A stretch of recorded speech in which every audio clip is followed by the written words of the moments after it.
Hello and welcome, everyone. We're just going to give it a few more minutes, waiting for everybody to join. I see a bunch of familiar names and faces, so great to see you. Yeah, but we'll give it a couple minutes just as people connect in. For myself, you'll notice my beautiful virtual background, and that is because it couldn't be avoided. I needed to go out on the road today to pick up some supplies and ingredients, and so I'm in the Graze and Gather van in a parking lot right now. But as far as you're concerned, I'm in a beautiful lush forest. It's not a concrete jungle in Fergus.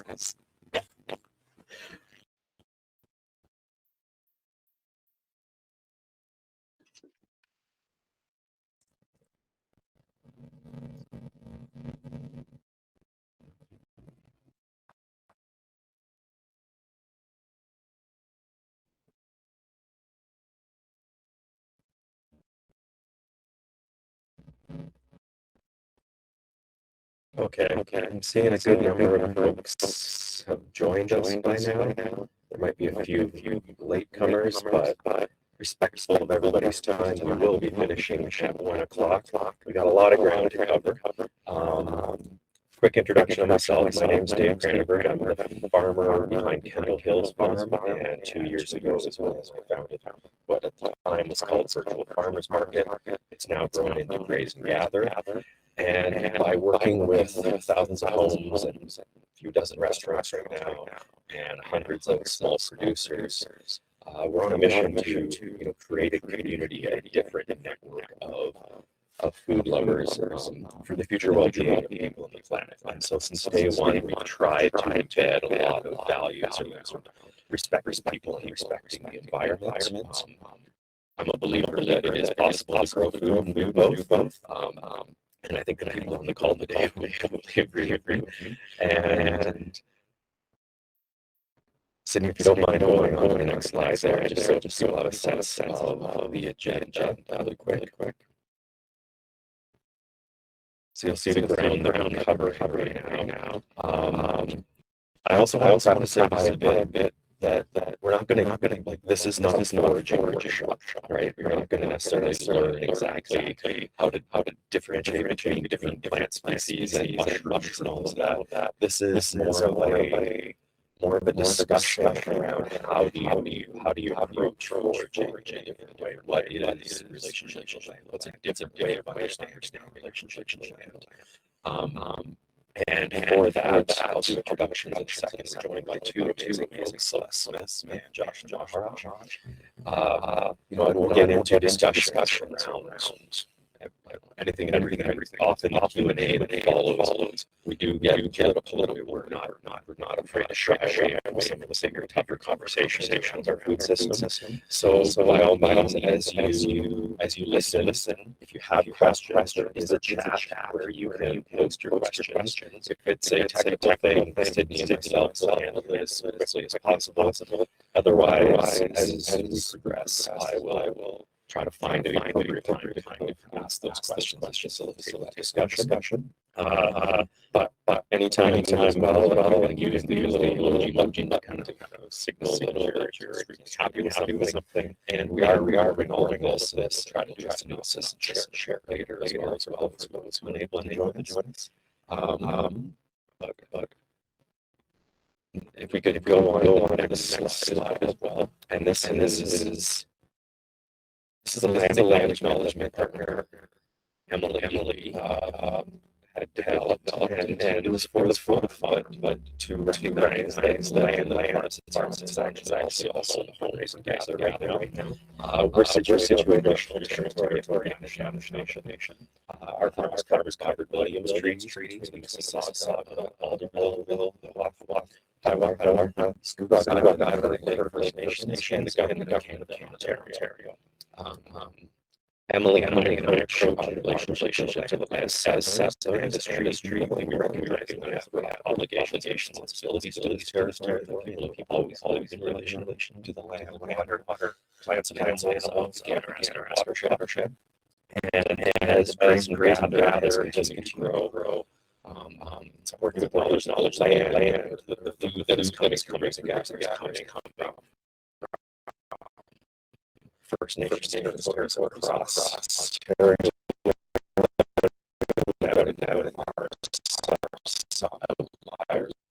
outliers with the nations on businesses in Manitoba, in the maritime lands, and in the Arctic.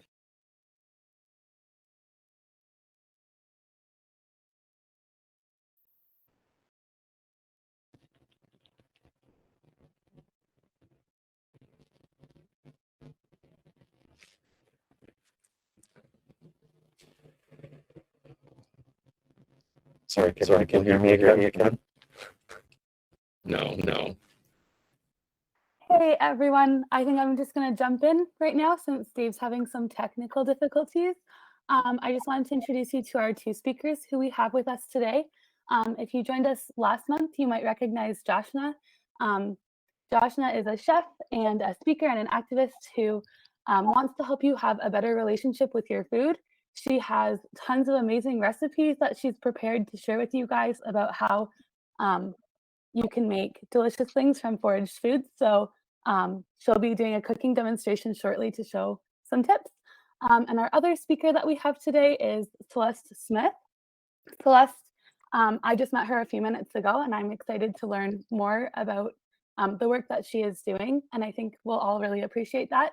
She's the founder of 2 Indigenous social innovation startups, a food justice advocate, a speaker, and a seed steward, among many other things. And I think I'll turn it over to you guys to share a little bit more about what you're doing and just give us that background since you're all here and ready to go. So Joshna, if I can turn it over to you first. Sure, wonderful. Hello, hi everyone. Welcome. I'm Celeste. It's lovely to be here with you. I really look forward to this conversation. I've got a couple of recipes prepped to show you here. So I'm just going to jump into some of that, and then we'll check in with Celeste and talk more about foraging and wilderness and all those lovely things. So full disclosure, I am actually in Northern California right now. Ventured out to be with some family who lives here. So we are in my aunt's very beautiful kitchen.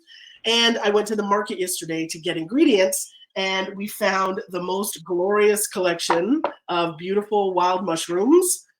So we have oysters, we have some creminis, we got shiitakes, there's a couple of chanterelles, some king oysters. I bought a whole bunch and essentially have just sauteed them up here. And we are going to make a quiche. We're going to make I thought it appropriate, being in Northern California, that I make Chef Thomas Keller's quiche. He runs a restaurant called the French Laundry here, which is very renowned. So the spirit of Northern California is with us. So one important thing, I mean, there's lots to say about foraging and mushrooms, and I'm sure Celeste will take us through that. But in the kitchen, one of the most important things I want to tell you about dealing with mushrooms is 2 things. One, please don't wash them. Please don't wash them, right? Mushrooms are very much like a sponge, and if you wash them, they will just absorb that water and then leach it out with all of their flavor in the pan. So mushrooms, brush them, right? A little paper towel. Sometimes somebody will sell you a little mushroom brush, and that works beautifully. So mushrooms are super, super important. I see my audio has done something weird there. Let's see if we'll reconnect in a minute. The other important thing, is Sydney, just tell me, how is audio? Is it okay? Yeah, we can still hear you. Okay, perfect. We can't see you anymore, but we can see your food. Don't wash your mushrooms, just brush off the dirt. Yes. Let me see what's happening there. Funny. Oh, there we are. There we go. We're back. Okay, the other important thing is that mushrooms really need time to saute. And when you put them in the pan with some oil, it will feel like they have drunk up all the oil and that the pan's really dry. And you'll be a bit concerned that maybe it's going to stick. Have some faith and stick it through. The mushrooms will drink up all the liquid, and then they'll release them. So you just need a bit of time. This is about 15 minutes at least of sauteing. that got these mushrooms to this state. And you'll see they're not really brown, they're just sort of soft and lazy. Lots of great flavor, and to this I've added fresh thyme, shallots, salt, and pepper. Nothing super, super fancy. But cooked down, when you're making a quiche, it's important to remember that you want to put cooked things inside. Raw ingredients, aside from things, even things like spinach or asparagus, there's some water inside those, and they will make your quiche liquidy and runny. So anything that goes inside, bits of meat, whatever it is, needs a quick saute to pull some of the liquid out before it goes into the custard. Now, I'm going to put this together right now so we can put this thing in the oven, but I have pre-baked the dough. This is a spelt crust. I really like using whole grain in crusts because I think it adds really beautiful flavor without being bossy and influencing. So I've made a spelt crust here in this springform pan. We'll share all the recipes with you. But the important thing to note is I'm going to show you how to actually assemble and layer this quiche. So the crust has been baked. And it is delicate, and so you have to kind of be a bit careful with it. But essentially, I've made a custard, very luxurious custard with cream and milk and eggs. Because again, this is a French recipe, and the French get very serious about dairy and richness. So I've got this beautiful custard, and to that I've added salt, pepper, and a little bit of nutmeg. Nutmeg really adds really interesting, complex flavor here. So you'll see I have this big mega kind of pitcher of custard. I'm going to pour half of it into the pre-baked shell. And this is definitely a bit of a leap of faith. The truth of your pastry and whether it has any cracks really comes to life at this moment. And then we will layer in some of those gorgeous mushrooms. And when you're doing this, the most important thing to remember is to space them out so that every piece of quiche gets a really nice dose, right? We don't want any pockets, essentially. Okay, and then I have got some grated Gruyere cheese. And you'll see what's happening here is we're kind of building a layer, right? Thomas Keller does not want to take a chance that there's not full, even distribution. So they have you do it this way. So that's layer number one. Then we're going to add more custard on top. Oh my goodness. And we will finish with a little bit more cheese. So you'll see it is a very, very wet situation, but this will go into the oven for about an hour. So I'm going to send it in right now at the start of this. So let's see what it looks like on its way out. There it is. Beautiful quiche, all of your intentions. It's really actually quite a simple thing. I know making pastry can be challenging, but that is also something that we can help you sort out. So here it is, low oven, 325, because eggs are delicate. And you want to just gently heat to cook it, because ultimately what we're looking for is this very glorious quiver on the eggs once it's done. So hopefully we'll see that. This will go into the oven. And then Celeste, I think we're going to go over to you to start talking about foraging and wild foods and all those lovely things. So there it is. Goodbye, beautiful quiche. Wow, that looks so good. And of course, I haven't actually eaten any breakfast or lunch right now, so I'm absolutely starving. So I really do apologize if my tummy starts rumbling during this talk. It looks amazing. Okay. Sagoli, everyone. My name is Celeste Smith, Niyanyat Celeste Smith. I'm from the United Nations, and I'm here to. I didn't bring my hat, but I'm putting on my auntie hat today, because I'm going to be talking with you about responsible foraging and what that means from an Indigenous perspective. So I'm really honored to be here, and thanks so much, Dave, for contacting me about this, because I've often wondered what it would be like if someone invited me to talk to a bunch of folks that maybe haven't harvested before, or maybe we're wondering, are there any rules around, what I'm doing, or should I just kind of run out into the bush and start grabbing plants, here and there? sort of thing. So I've definitely I've written down some things that I just wanted to impart on you, to remember when you go out into the bush. You know, I love the fact that people are really starting to get to know that food is all around us, right? It's really everywhere, and we really need to look outside and be on the earth to connect. Maybe if we could mute a little bit. Yeah, I'm just distracted a little bit. I get with the mute there. Yay, that's awesome. I get distracted really easy. Sorry guys, I have ADD. Anyway, so yeah, so there's a couple of things. I know I don't have a lot of time, so I'm going to be cognizant of that. This could be a 2-hour workshop on its own, right? And I have about 20 minutes just to talk to you folks and just to say what I wanted to say. But I really hope that you do some more research on this. There are a couple of books that I want to recommend reading, one of which is Braiding Sweetgrass, which I'm sure you've heard about. Robin Wall Kimmerer wrote that book, and she has a wonderful section about the honorable harvest, which I also wrote an article about and have my thoughts on. We can link that, I think, through some of the social media Sydney was saying that you folks have. So we'll link that article to you, and also the book. And also there's another book called Indigenous Science, and it's by Greg Kajetti, and he is an amazing Indigenous scientist who basically links all of our philosophies together to talk about why we have figured out these things, one of which is responsibility towards plants and animals, which is, you know, what I'm going to talk about today. So are there rules for harvesting? Yes, there are rules.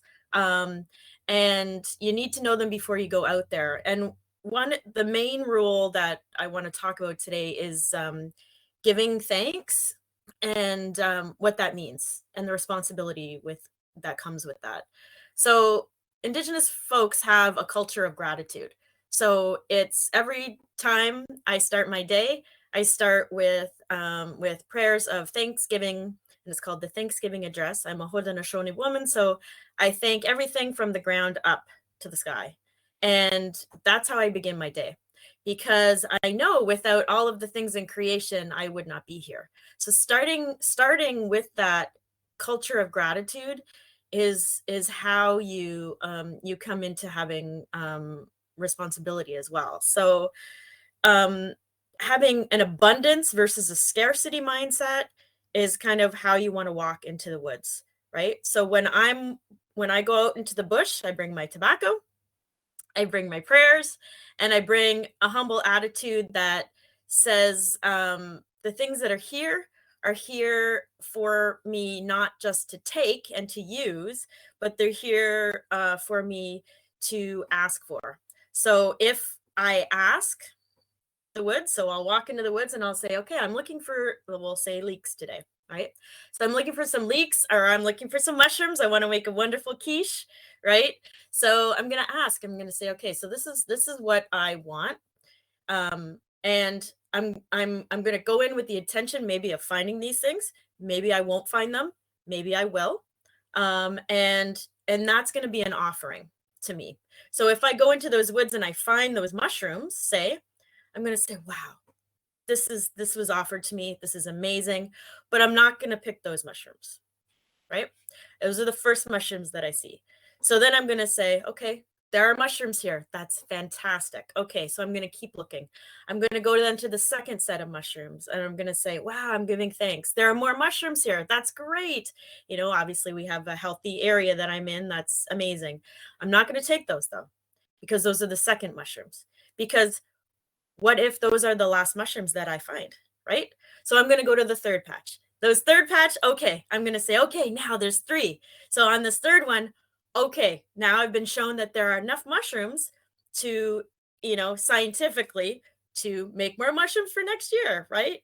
But in this abundance mindset, in this kind of gratitude mindset, it's okay, now I know that there are enough here for everyone, not just for me, right? Because I'm not the only one that eats mushrooms in this forest, right? We have many things that are going to be eating mushrooms in this forest. And so I want to make sure that we all have enough mushrooms in this forest. So I'm going to then eat those. So I'm going to say, oh, wow, okay. So I found this wonderful patch of forest or of mushrooms. Now in that patch, I'm not going to want to take more than about 10% of the mushrooms that are there. I'm not going to take them all, right? I'm going to leave in that mushroom patch enough then for others for it to come back. So I'm going to take a little bit. Now, if I'm going to go on and find more patches, I can do the same in those patches. But I want to make sure that I'm not going to take all the mushrooms in that patch, right?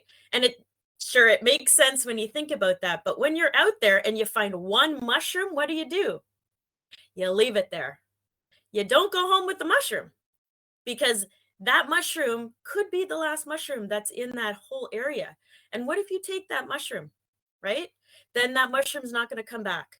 So we need to always be thinking, okay, in the taking, we can't do that. Our first responsibility, if we want to take, is to give back. So my first responsibility when I walked in that forest was to give thanks, right?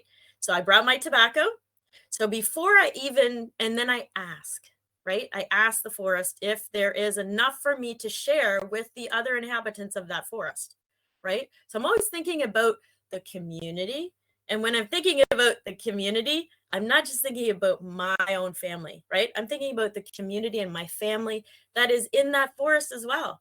The deer, the toads, the microfungi, everything that's living in that ecosystem there, I'm also a part of, right? Because I'm a part of the web of creation. So I'm asking my family basically in that forest that, I would like some things from here, and I want you to, I would like you to offer what extra you have, right?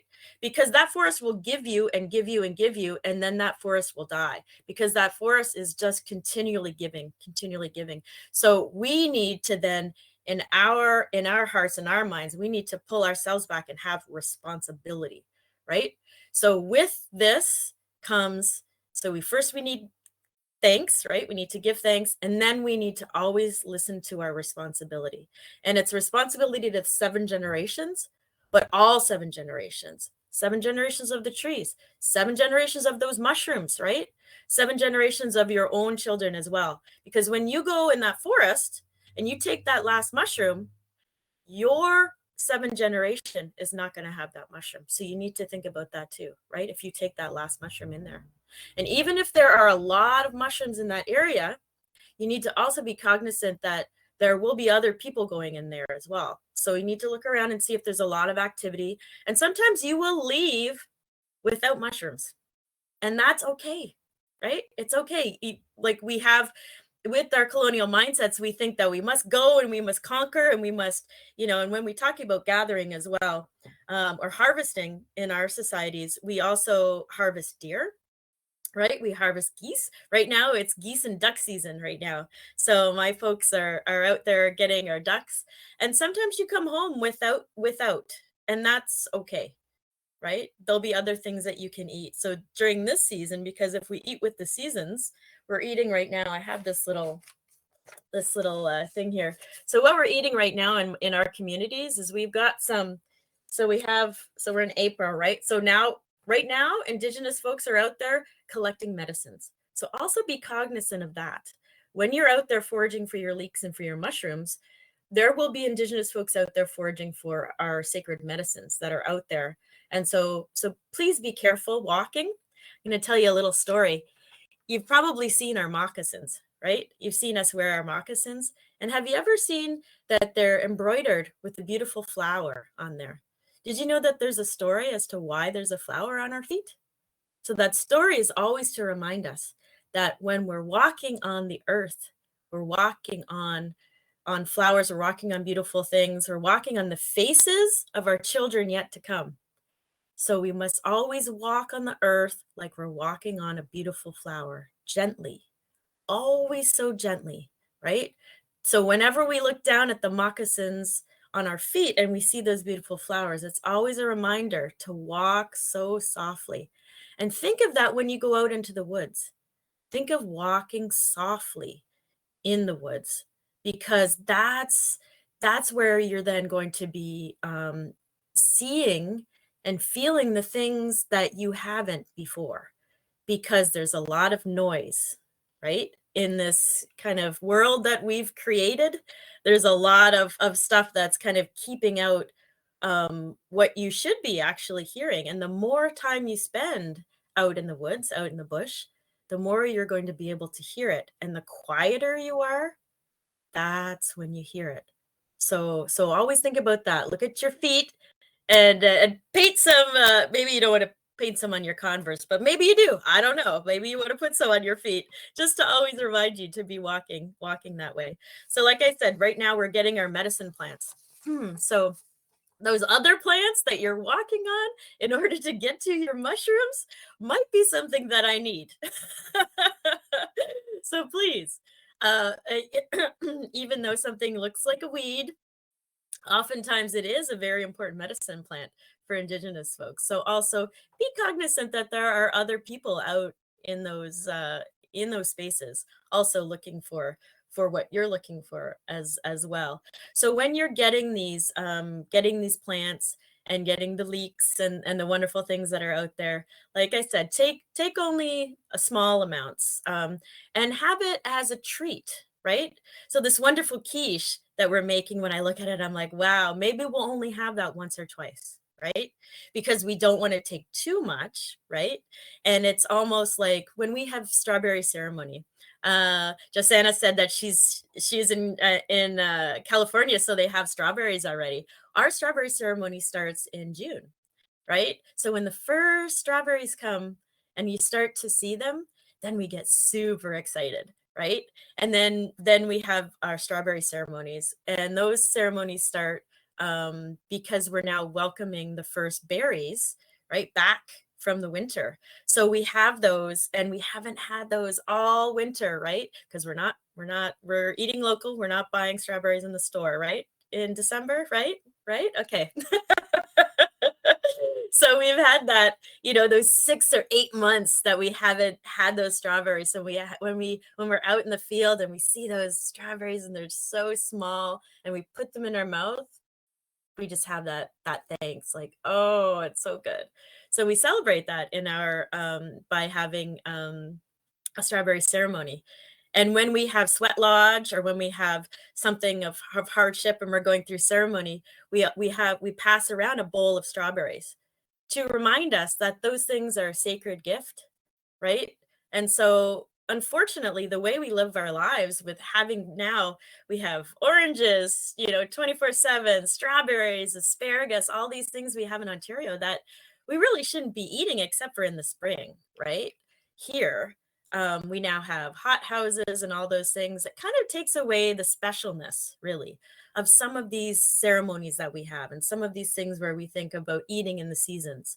So just putting that in your mind there, that's something, like we actually have calendars of what we eat. We're eating a lot of fish now because the fish are starting to run, right? So we're eating medicine things. We've just had our maple ceremony. So we've had our sugar water to kind of flush out all of the toxins that have built up, over the winter.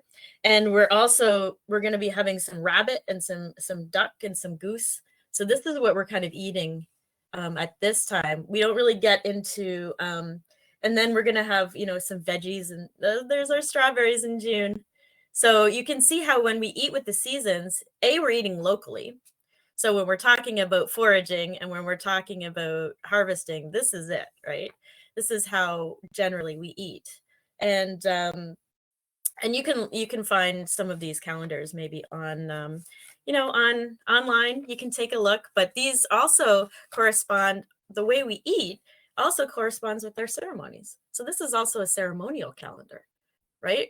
So we have 13 moons, which means we have actually 13 months, not 12 months as in the Gregorian calendar. So this is how we live our lives and how we part of that. So I'm just cognizant of the time. I have about 10 more minutes or 5 more minutes.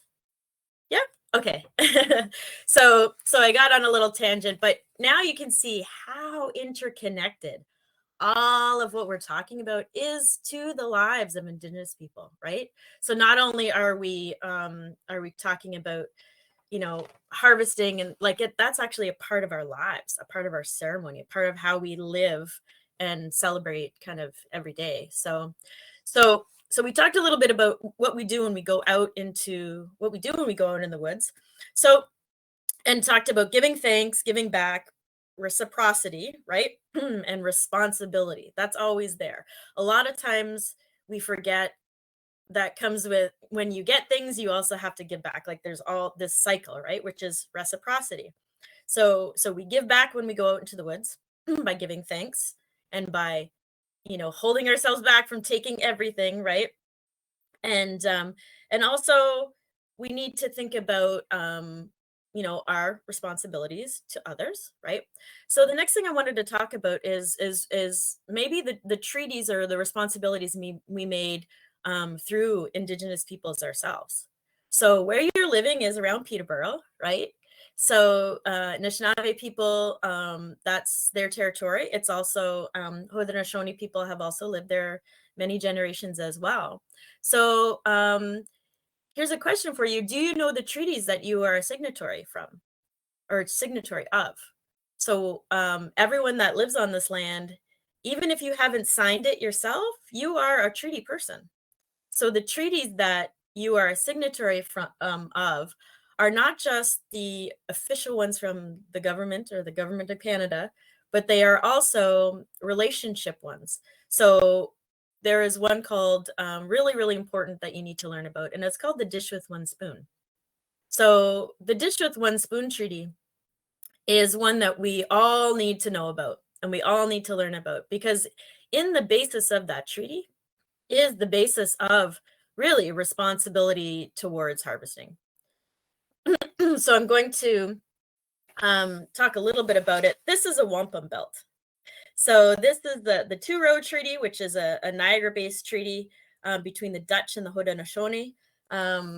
But so when we make agreements or when we make agreements between each other, we will make wampum, we'll exchange those belts. So there is a belt called the Dish with One Spoon. Now, the area of Niagara and kind of southern Ontario, you guys are at the edge of it, but basically in this wonderful area around the Great Lakes and in between up to all along the lakes is a wonderful, abundant area. And when we were living together side by side, Anishinaabe people and Haudenosaunee people, we knew this. We knew that there was enough here that we could live forever side by side and never fight about resources.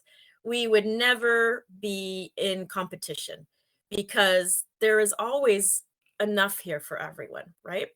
So the Dish with One Spoon Treaty, and I don't have a picture of it, but you can look it up on YouTube a little bit, is basically, it's a white background like this. And in the middle is a dish, and it's a purple dish. And in the middle, you see a little, a beaver tail, which is about that big. So beaver for us is one of our most sacred foods. And I don't know if you've ever had roasted beaver tail, but I tell you, it is like the most succulent prime rib, the most succulent anything that you've ever had, like roasted on an open fire. And it's basically all fat, so it's like this, you know, Kobe beef of the woods, I guess you would call it. It's pretty amazing. So we would have that on special occasions, and we would also have it when we brought people together. So that special dish is in, so the dish represents the area that we live in. The dish represents the land, right? Our treaty area.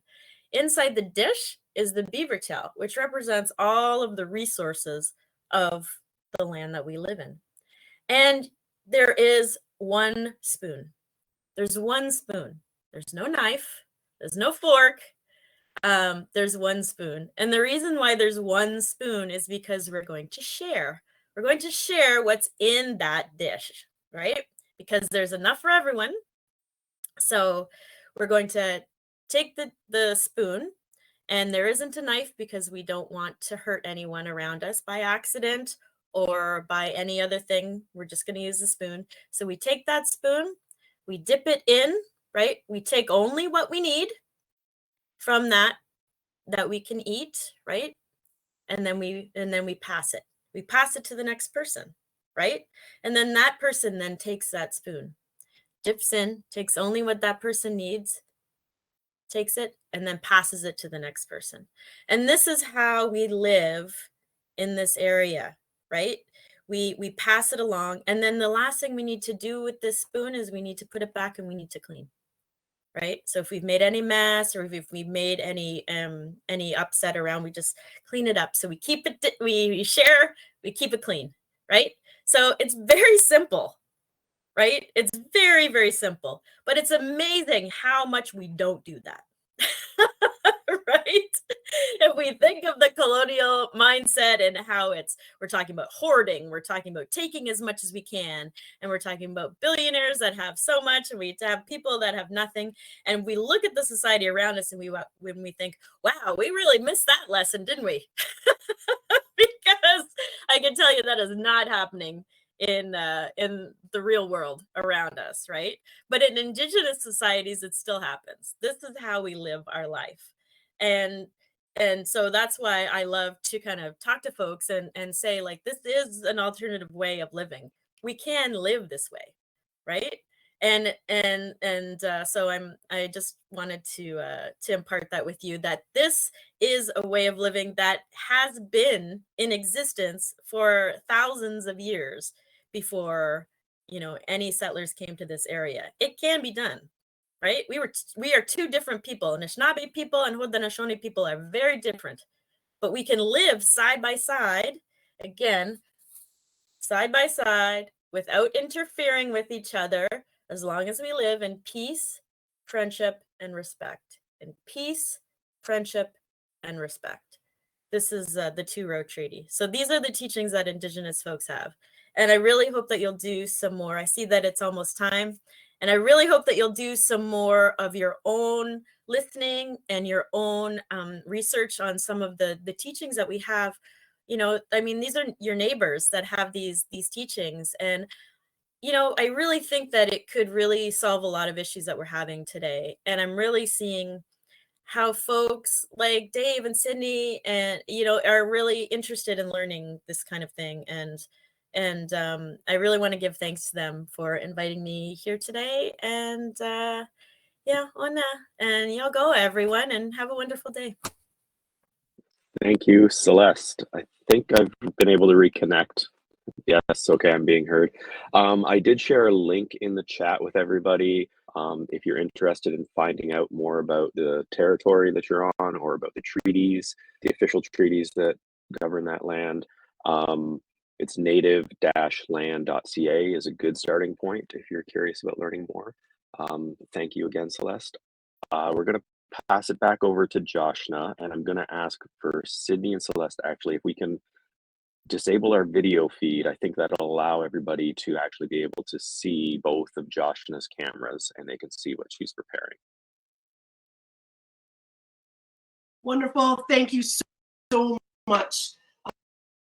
Celeste, as you were speaking, I was here sort of busily in the kitchen putting things together. But what I love the most about what you said was just the notion of the personal responsibility when we go out to look for mushrooms or to forage for anything. How many times do we ever stop and say, the notion that you wait for the third pile of mushrooms so that there actually is enough, and then you only really take 10%. I feel like our attitude and capitalism and all of it would suggest that if you see a pile of mushrooms, you know what I mean, you just go and grab, and not really with much concern for anybody else or the land. And so I'm so grateful for that lesson, because this is what, the current state of affairs that we're in is what happens when food is treated like a commodity and not like a public good, right? When we add money attachments, those, I believe, some of those gorgeous sacred connections that you were talking about really start to dissolve and become severed, right? So I'm so happy for a moment to return our thinking to the fact that food is all about a gift and about us being human and staying alive and sharing and connecting with each other. So what I have going here, the second recipe is it's sort of a fun bit but it's a caramelized onion dip. But what I've done is gone super umami with it. So let's just talk about the mushrooms first. I've got some dried mushrooms here. These are some porcinis, king oysters, things like that. Beautifully dried. And there's lots of things you can do with these. You can rehydrate them in warm water, in soups, stocks, sauces, risotto, all sorts of beautiful things. They've got great intense flavor because they're dried, and so they can really add a lot to a dish. But what I am going to do today is something a little bit different. So I took the dried mushrooms here and I just put them in a spice grinder, and you come up with this powder, right? So essentially this is just dried mushroom powder, but it is also like a super umami hit. So what I have done is I have sprinkled this dry mushroom powder on, I'll show you this from the stove here, these caramelizing onions. So this is 4 large onions that have just been cooked down on sort of medium heat slowly to coax out the sugars and really caramelize. So there's a bit of cayenne pepper and that gorgeous mushroom powder at work here. And that is going to add a savory richness that is really hard to replicate any other way, right? This flavor will not really come from any other approach besides something like a dried mushroom powder. So you can see these are quite golden now. I'm going to keep them on the heat because I want them to go one shade of brown a little bit darker. So that'll be another, say, 3 or 4 minutes or so. One thing to remember when you're caramelizing, you want to go low because the low heat is what actually pulls that sugar out. If it goes fast, things will just burn and the magic won't happen. So low heat, and keep stirring because the bottom will get brown, and you want to just sort of keep moving all of that around. So while that happens, let's talk about the dip. This is sort of a fun thing. I usually get really serious about like deep nutrition and, you know, all that kind of stuff. But sometimes you want to have a little bit of fun and have some beautiful, great, delicious flavor. So we're going to make just a classic onion dip, but without any sort of packaged thing. So in this bowl, I have some dairy. I've got sour cream, got mayonnaise, and I have a bit of creme fraiche. I like the combination. I think the flavor is nicer. An exclusively mayonnaise dip would be more than I would be excited about. So mixing things together gives you really great flavor. So that is all that's happening there. And essentially what we're going to do very, very simply is add these gorgeous caramelizing onions to this dairy and just let all that flavor kind of do its magical thing. So the browning is actually coming together really, really nicely with these onions. I'm going to take it a little bit further. And so I'll show you when they're done, and I'll show you them before they go into the dairy. But an important thing to know too, this gorgeous mushroom powder can be used in so many beautiful ways. Something else that I was thinking about doing for you today was a steak, right? Just listen to this. If you get your steak ready, now whatever you're going to use, and as you're seasoning with salt and pepper, also season it with some of this beautiful mushroom powder. Right? And then when you sear, that powder will sort of caramelize on the outside and add glorious flavor. You can also do this to your burgers before they go on the grill, a little sprinkle. And I want to keep it on the outside as opposed to putting it in. For sure, it can go inside, but there's something about the way the mushrooms rehydrate in the fat from the sear, from, you know what I mean, the barbecue or whatever it is, that really develops that flavor in a gorgeous way. So that mushroom powder can go so many directions. You could easily mix this with a bit of garlic and some oil and rub it on a chicken or, you know, or a tenderloin, something like that. It's super versatile, and the flavor, particularly when you have different mushrooms involved, the flavor is so rich and enticing. So let me go take a look at the stove and see what's happening. And then maybe soon, as I'm putting this together, we can start some questions, because I'm sure some folks may have some questions, and I'd love Celeste and I to jump in and do that.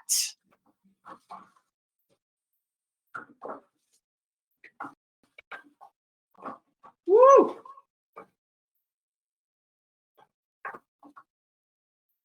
Okay, so onions are almost done.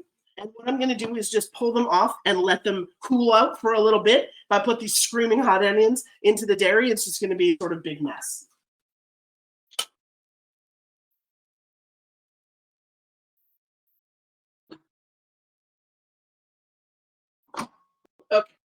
So here they are, and you can see they sort of shrunk down a bit. They've gotten, this is what we call, whoa, so much steam.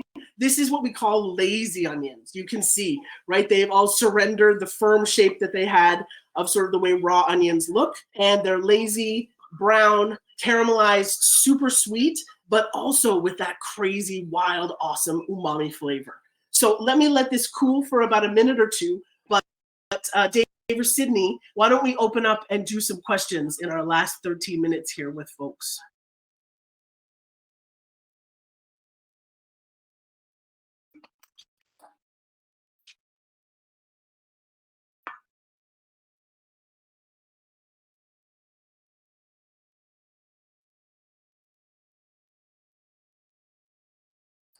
I'm not sure if Dave's connection is here, so I'll jump in with the first question, and if he can come back, that would be great. So Celeste, the first question is for you. Someone says they will be a part of a group harvesting garlic mustard in a city park in Toronto.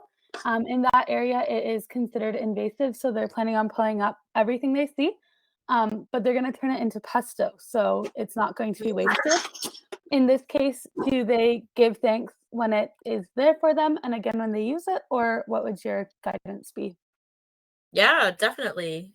You would definitely just do what I said, which is, before you even like go into the area, right? When you go on the edge of the park, you're gonna ask for what you're looking for, right? So you're looking for, if you already know you're gonna look for garlic mustard, then yep, you're gonna ask to find that.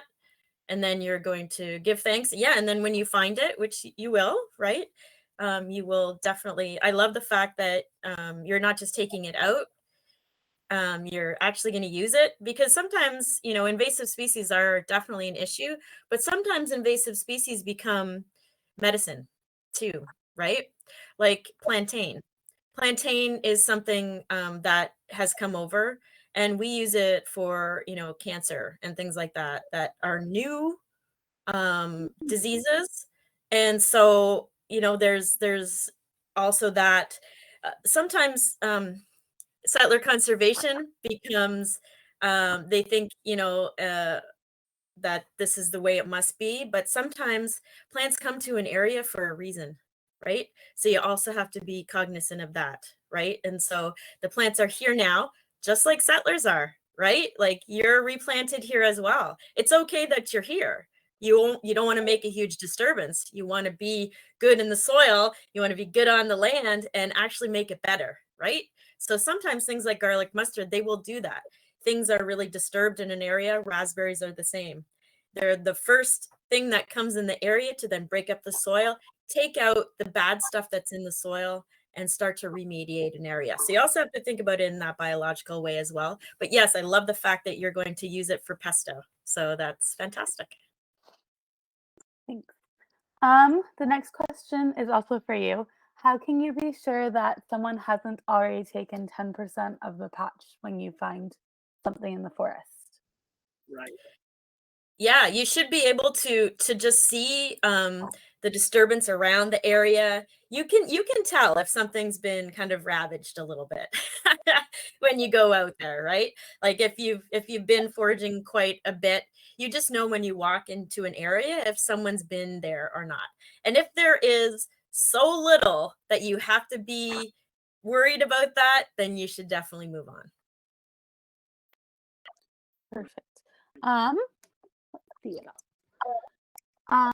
Do either of you know of any restaurants or chefs in our area who specialize with working with wild foods, where homes could maybe try new things? Yes, I do. There's a couple that come to mind. One is Michael Hunter is a chef. I have forgotten the name of his restaurant. Antler, that's what it is. Antler in Toronto. He really focuses on foraging wild foods and different kinds of game meat and that sort of thing. Another chef I know who's really focused is John Horn. He is one of the chefs, Oliver Bonacini, but specifically at Canoe.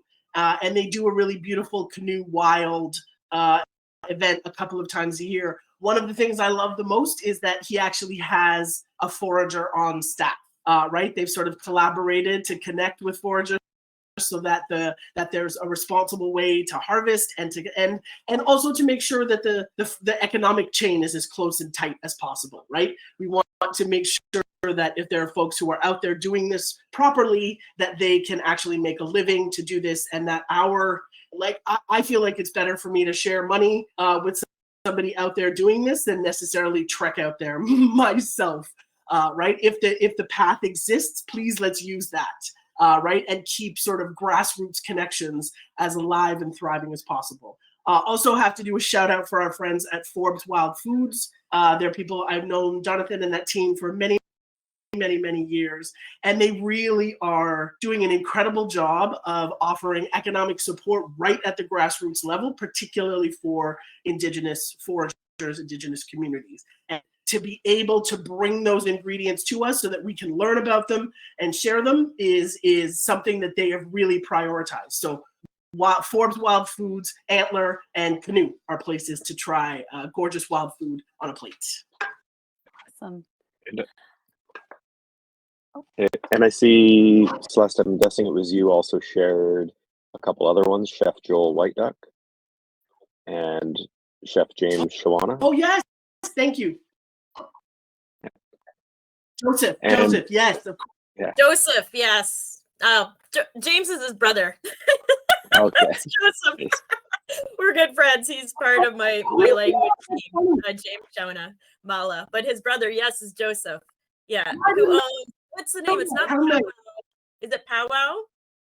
Or it's the other one? There's a couple of great Indigenous restaurants, and they do some amazing foraged foods in Toronto. Kukum is him. Right? Yeah, Kukum, that's it. Yeah. And So, then White Duck. I'm just from Nish.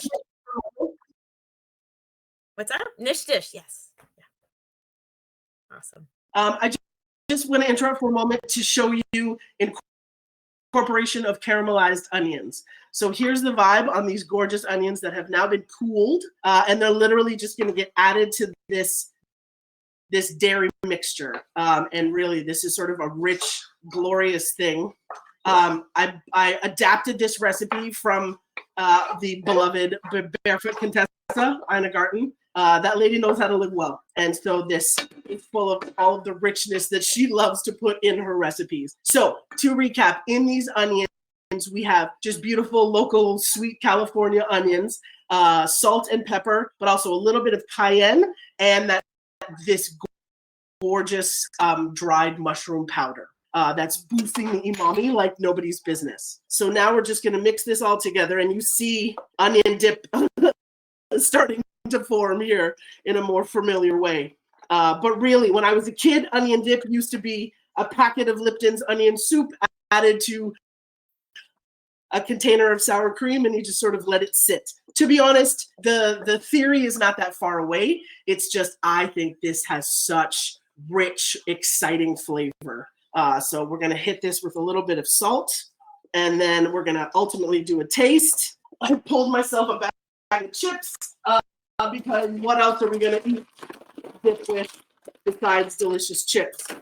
So this is the best way to taste. I like to taste with the thing that you're going to eat. Whoops. Whoa. Oh my goodness.